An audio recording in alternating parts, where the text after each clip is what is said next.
Good morning dear student. आज का हमारा टॉपिक है ग्लाइकोलाइसिस। ग्लाइकोलाइसिस एनारोबिक प्रतिक्रिया है और जिसमें ऑक्सीजन की आवश्यकता नहीं होती है। यह ग्लूकोज का पायरुविक एसिड में तोड़ा जाता है, ग्लूकोज को पायरुवेट में तोड़ा जाता है। इसमें 2 ATP का फॉर्मेशन होता है और ऊर्जा प्राप्त होती है। कुल मिलाकर यह प्रक्रिया जो होती है 4 ATP का फॉर्मेशन करती है, लेकिन इसमें जो ATP होती है 2 ATP यूज़ में आ जाती हैं। तो ये ग्लूकोज और ATP, ग्लूकोज और 2 ATP मिलकर 2 पायरुवेट का फॉर्मेशन करते हैं, 2 NADH का फॉर्मेशन होता है और इसमें 4 ATP काम आते हैं, 2H2 इसमें से निकलते हैं। तो जो 4 ATP काम आते हैं, अगर उसमें से 2 माइनस कर दे तो केवल हमारे पास 2 ATP ही यूज़ में आ रहे हैं, क्योंकि इस प्रक्रिया में हमें ATP भी चाहिए होता है।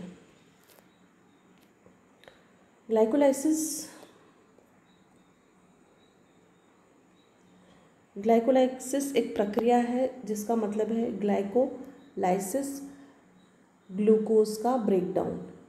ये एक मेटाबॉलिक पाथवे है जो कि साइटोसोल में होती है, कोशिका द्रव के अंदर उपस्थित होती है। ये ग्लाइकोलाइसिस की क्रिया। ग्लाइकोलाइसिस में 2 फेजेस होती हैं। पहला फेज जिसमें कि एनर्जी की आवश्यकता होती है, जिसमें ग्लूकोज जो होता है वो ग्लिसरॉल्डिहाइड 3 फॉस्फेट में कन्वर्ट होता है, जबकि जो सेकेंड फेज होती है उसमें ग्लिसरॉल्डिहाइड 3 फॉस्फेट पायरुवेट में कन्वर्ट होता है, और जो सेकेंड फेज है उसमें हमें एनर्जी प्राप्त होती है। ग्लाइकोलाइसिस का ओवरव्यू देखा जाए तो जो भी हम कार्बोहाइड्रेट खाते हैं किसी भी फॉर्म में, वो अन्न हो सकता है, मिल्क हो सकता है, या कोई भी वेजिटेबल्स हो सकती हैं। ये जो भी कार्बोहाइड्रेट हम खाते हैं वो हमारी आहार नाल में जो ब्लड वेसल्स होती हैं उनके द्वारा अवशोषित किए जाते हैं, और उनके पाचन के पश्चात वो ग्लूकोज, फ्रक्टोज और ग्लैक्टोज में सिंपल शुगर में कन्वर्ट हो जाते हैं। सिंपल शुगर फिर और अधिक अपघटन करके इसका ग्लाइकोलाइसिस करते हैं। ग्लाइकोलाइसिस में CO2 और H2 का फॉर्मेशन होता है, और उसके पश्चात एसिटाइल कोएंजाइम का फॉर्मेशन होता है। एसिटाइल कोएंजाइम जो होती है वो क्रेब्स साइकिल में प्रवेश कर जाती है, जहाँ और अधिक एनर्जी मिलती है, जो कि ATP, NAD और FAD। ATP जो है ये डायरेक्ट एनर्जी है सबस्ट्रेट लेवल की, जबकि FAD और NAD जो है वो माइटोकॉन्ड्रिया में इलेक्ट्रॉन ट्रांसपोर्ट के फलस्वरूप प्राप्त होती है ये एनर्जी।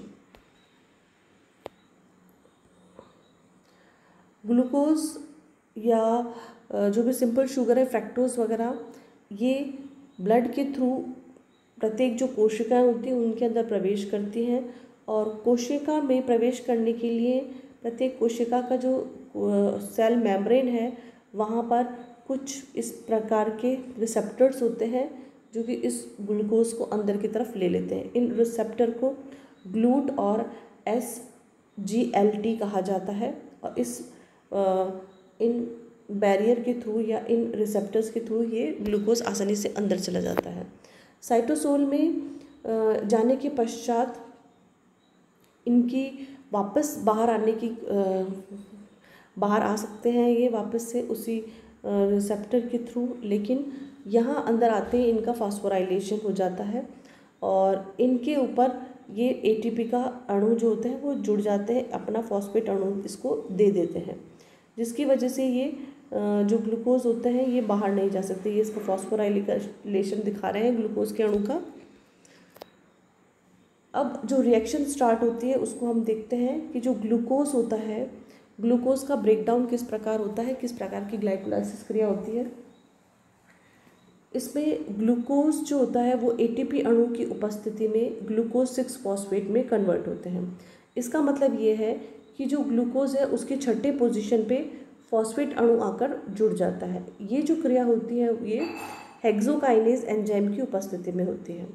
हेक्सोकाइनेज का मतलब होता है, हेक्सो मतलब 6 और काइनेज मतलब एक फॉस्फोराइलेशन रिएक्शन होती है, जिसमें जो फॉस्फेट अणु होते हैं वो ATP से हटकर इस ग्लूकोज के छठी पोजीशन पे आ जाते हैं।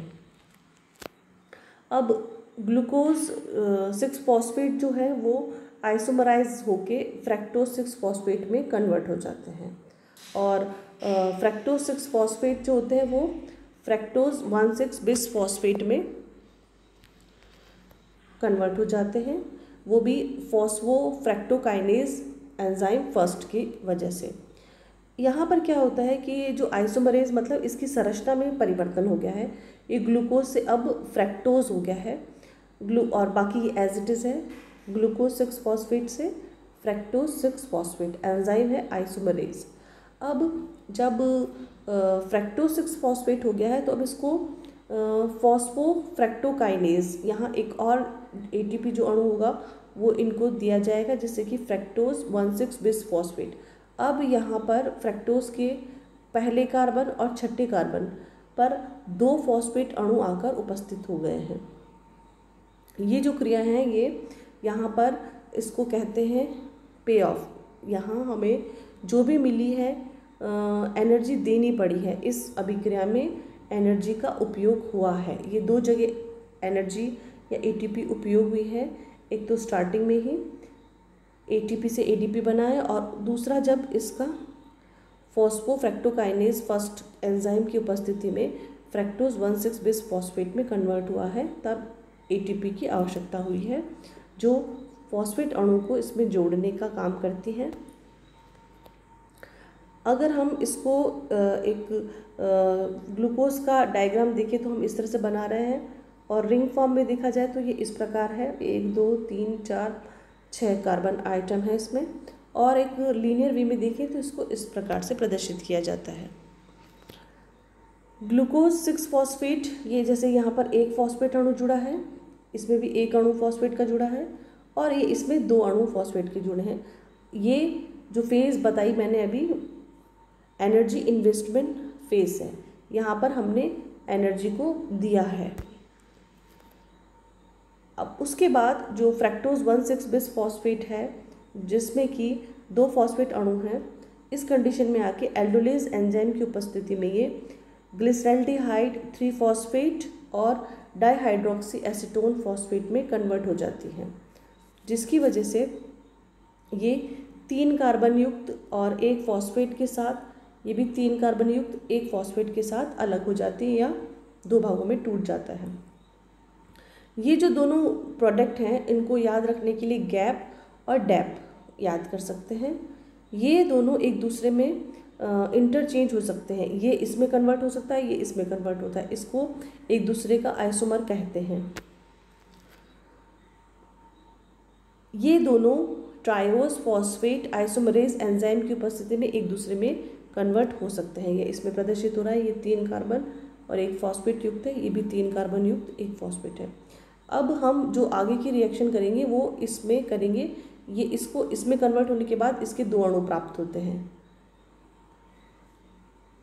अब यहाँ पर जो ग्लिसरल्डिहाइड 3 फॉस्फेट है, ग्लिसरल्डिहाइड 3 फॉस्फेट डिहाइड्रोजनेज की उपस्थिति में 1,3 बिस फॉस्फोग्लिसरेट में कन्वर्ट हो जाती है। मतलब अब यहाँ पर 2 फॉस्फेट अणु आकर उपस्थित हो जाते हैं, और डिहाइड्रोजनेज मतलब ये हाइड्रोजन अणु यहाँ से हटा है।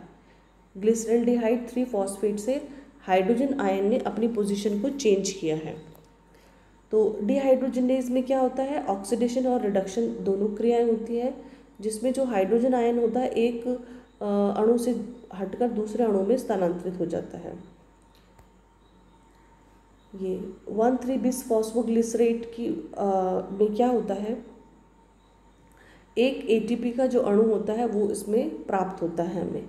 अब ऊपर जो हमने डिहाइड्रोजनेज जहाँ पर कि हाइड्रोजन का स्थानांतरित किया था, वो हाइड्रोजन NADH द्वारा ग्रहण कर ली जाती है, और ये जो NADH होता है अब हमारे लिए बाद में एनर्जी प्रोड्यूस करेगा इलेक्ट्रॉन ट्रांसपोर्ट सिस्टम में जाकर। इस कंडीशन में सबस्ट्रेट लेवल पर हमें ATP का फॉर्मेशन होता है, जिससे कि डायरेक्ट हमें ATP प्राप्त हो जाती है, इसको माइटोकॉन्ड्रिया में जाने की ज़रूरत नहीं है। 1,3 बिस फॉस्फोग्लिसरेट अब 3 फॉस्फोग्लिसरेट में कन्वर्ट हो जाएगा, और जो एंजाइम है वो फॉस्फोग्लिसरेट काइनेज होता है। तो यहाँ तक आ चुका है। 1,3 बिस फॉस्फोग्लिसरेट 3 फॉस्फोग्लिसरेट में कन्वर्ट हो गया है। अब जो 3 फॉस्फोग्लिसरेट है वो फॉस्फोग्लिसरेट म्यूटेज एंजाइम की उपस्थिति में 2 फॉस्फोग्लिसरेट में कन्वर्ट हो गया है। 2 फॉस्फोग्लिसरेट एनोलेज एंजाइम की उपस्थिति में फिनाइल पायरुवेट में कन्वर्ट हो गया है।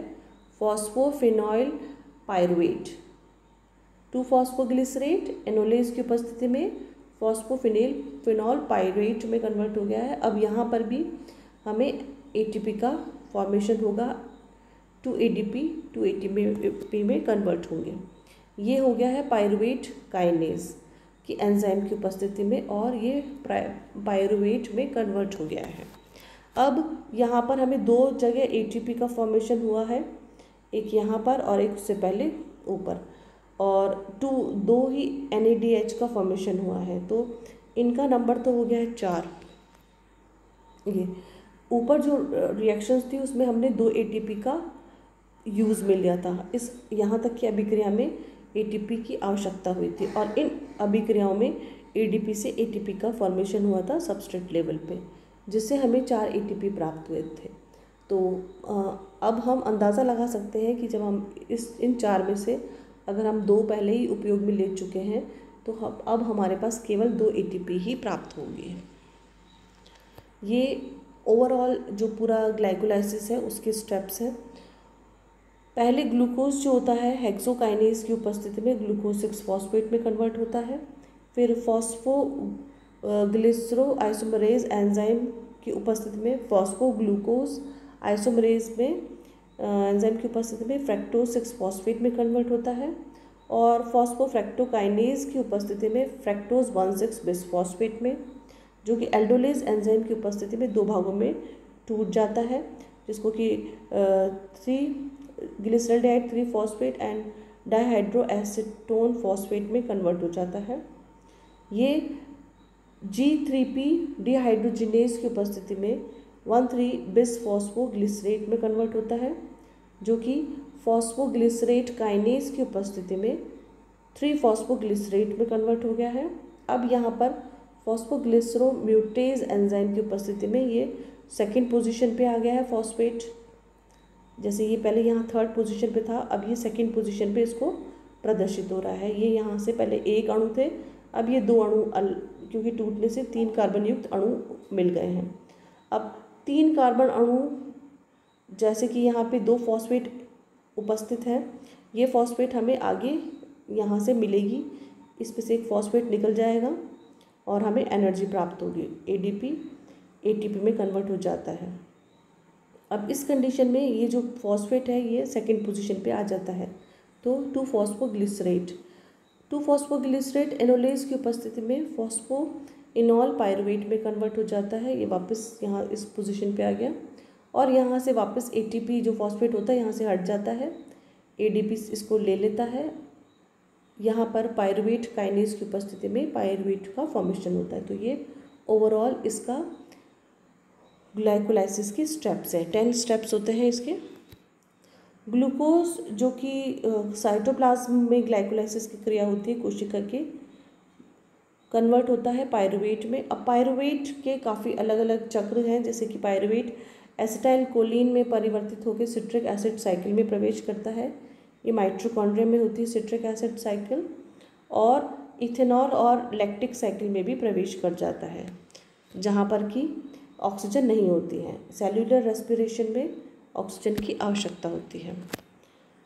इसी तरह से जो ग्लूकोज है वो 4 ATP बनाता है, और 2 जो है NADP बनाकर पायरुवेट में कन्वर्ट हो जाता है। ये एसिटाइल कोएंजाइम द्वारा TCA में जो साइकिल है उसमें कन्वर्ट हो जाता है, जिसको कि